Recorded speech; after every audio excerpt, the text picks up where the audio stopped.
So let's talk about how you can build muscle without aging and stressing yourself. Because a lot of us, maybe if you're tapped in and you watch a bit of GOATUS, you know that working out and carrying all this excessive muscle can actually really stress out your body and accelerate your aging. But we still want to have the benefits of having an aesthetic physique because despite what a lot of the black pill people might say, having a aesthetic muscular physique does make you more attractive, right? Especially in the brainwash gym-centric society that we live in.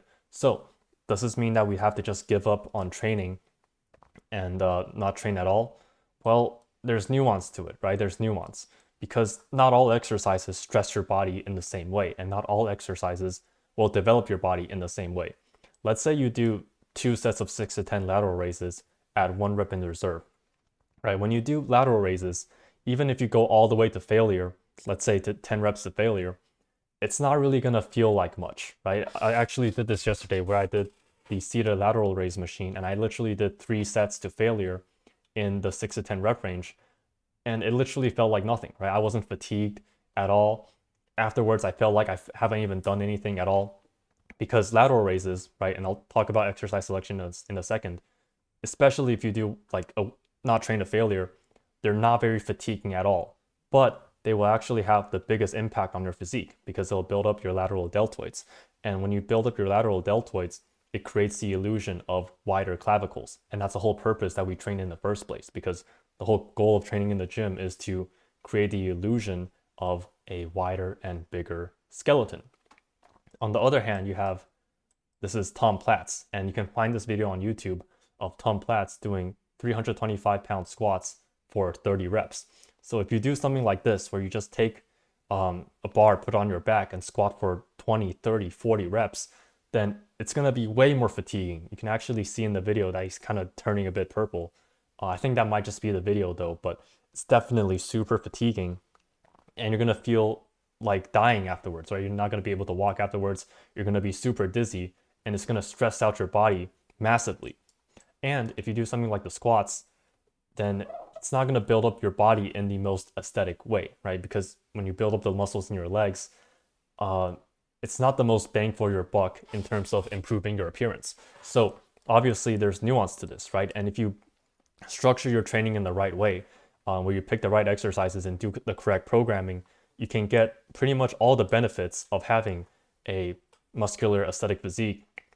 Right? You can get all the benefits of having this physique whilst minimizing the actual stress that you place on your body. Because again, right, when you do lateral raises, you can tell how stressful something is just by feeling it. Right? When you do 2 to 3 sets of lateral raises, and afterwards it literally felt like you've done nothing because they're so not stressful. Like it literally feels like you've done nothing, but when you've done this 30 rep set of squats, it feels like you're dying. So you can actually just minimize the stress that you do in your training while still building up your physique and getting all the right areas. And specifically, right, with the lateral deltoids, you don't actually need that much muscle to look good, right? If you're doing training legs like this, you're carrying like all this muscle on your legs, but you only need a little bit of muscle in your shoulders to improve how you look as well. So how do you do this? Well, we have to do science-based training and specifically this concept of minimizing fatigue. So in the science-based training world, there's this idea of minimizing fatigue where you're minimizing the muscle damage, you're minimizing the systematic fatigue that you put on your body so that you can recover better and train more and make the best gains. And the way we're going to use this is we're going to use the same concept of minimizing fatigue from science-based training, but we're going to use it to minimize the stress that we put on our body during training. Because obviously minimizing fatigue is just minimizing the stress you put on your body, right? How tired you feel afterwards is an indicator. And by the way, if you do this correctly, you should never feel exhausted after a workout, right? If you do all of this correctly, and that's what I've been doing as well. Because in the past, when I worked out, I would do all the 4 sets of squats, 4 sets of Romanian deadlifts, and then bench press and all of that. And afterwards, I would feel super tired and I would just feel exhausted. But nowadays, because of the way I structure my training, it's like after I finish the workout, I don't really feel much at all. Like don't really feel that fatigued at all, which is a good thing because I've minimized the stress that I've put my body through. So how are we going to do this? Well, first step is exercise selection, like I talked about over here, right? When we do more isolated exercises. So instead of doing a heavy overhead press or heavy deadlift, heavy squats and stuff like that, we focus on um, isolations. We're minimizing the fatigue, right? Because after you finish doing lateral raises, it feels like nothing. And another good example is chest supported rows, right? Instead of doing a bent over row where we're fatiguing all of the muscles in our lower back, glutes, hamstring, posterior chain, we just use a chest supported machine and we're only training the parts that we care about. And when you do chest supported rows, you'll find that it's way less fatiguing than doing a barbell row. And again, if it's way less fatiguing, then it's way less stressful on your body. And also, with exercise selection, you have to understand that some muscle groups, you don't have to train every muscle in your body, right? Obviously, if you want to train every muscle in your body, then sure. But if you're just trying to look good, then you don't have to train every single muscle, and especially the legs, right? You don't have to be doing all these leg exercises because legs in general, again, this is for a whole different video, but they don't actually make you look that good. And you're really just stressing your body out. So you have to really decide, do you actually want to have big legs, or are you just satisfied with the size of the legs you have now? If you're satisfied with the size of your legs right now, then honestly, you can feel free to just stop training them and just save yourself the stress of training legs. And also exercise selection, right? I would urge you to lean on the side of using machines because they're just way faster, right? You can just flick a switch and they're just way less fatiguing in general, right? When I was training legs, I switched from doing squats to a selectorized leg press machine, and it's way faster and it's just way less fatiguing as well. Like after I do like a few sets of squats, I will feel super tired, super fatigued afterwards.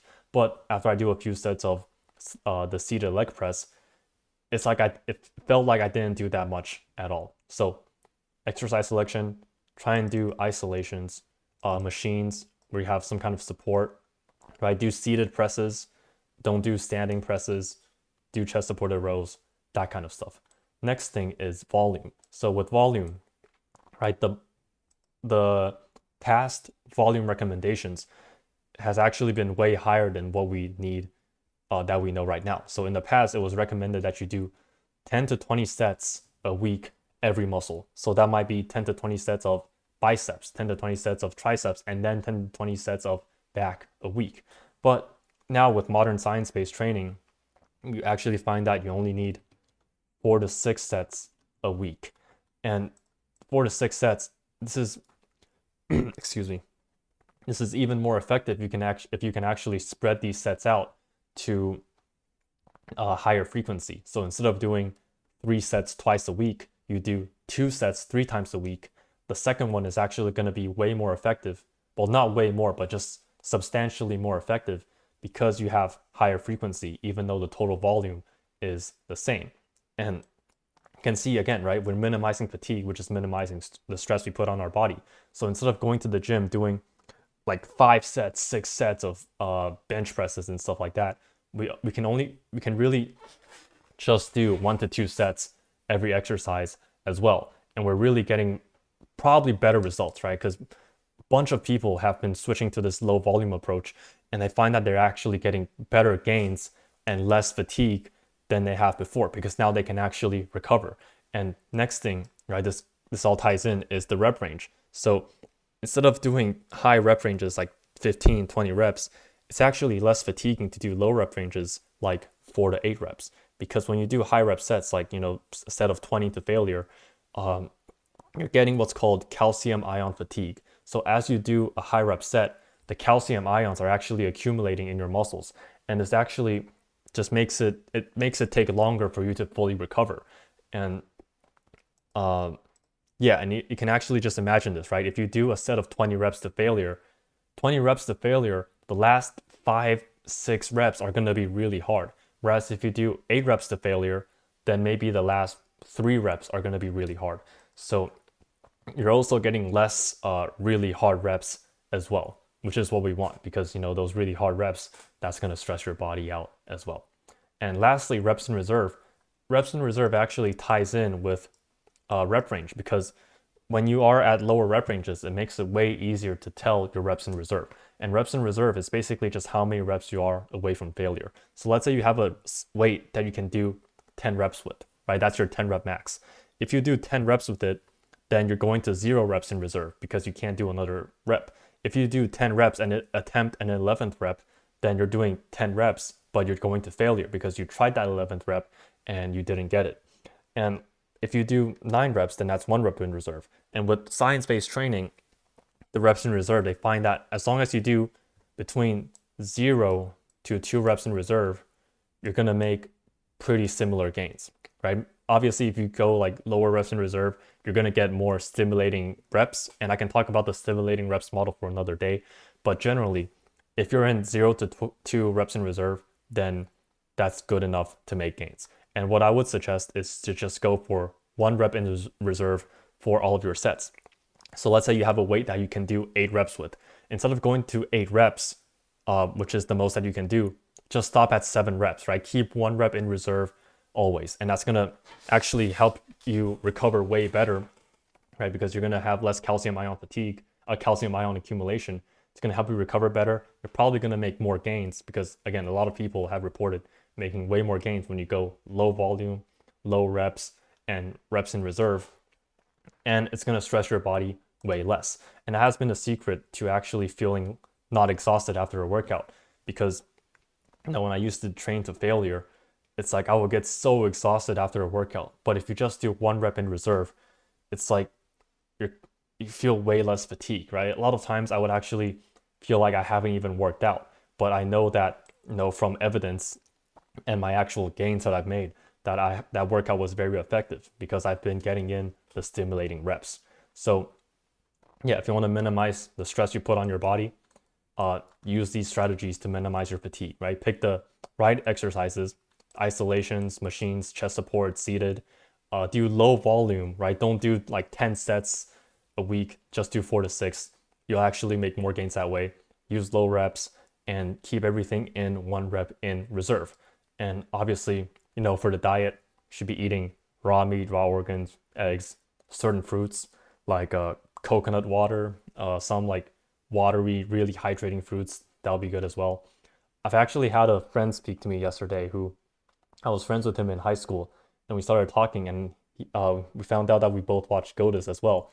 And he said he's gonna go to a farm and try and get some blood, which if he does, that'd be pretty awesome as well. And if he can get blood, yeah, chug that as well. But obviously, for most of us, it's gonna be a bit harder to get blood. And lastly, right, if you want to join my private Discord server, link in the description as well. We talk about more science-based training, building an aesthetic physique, raw primal diet. And what's surprising is that a lot of people in the server actually know about some form of raw primal diet, whether it's animal-based, whether it's, paleo or like the actual autogenous Wonder Planets diet. So if you're interested in that, you can join the Discord server and have some discussions about it as well. But yeah, that's the video. See you in the next one.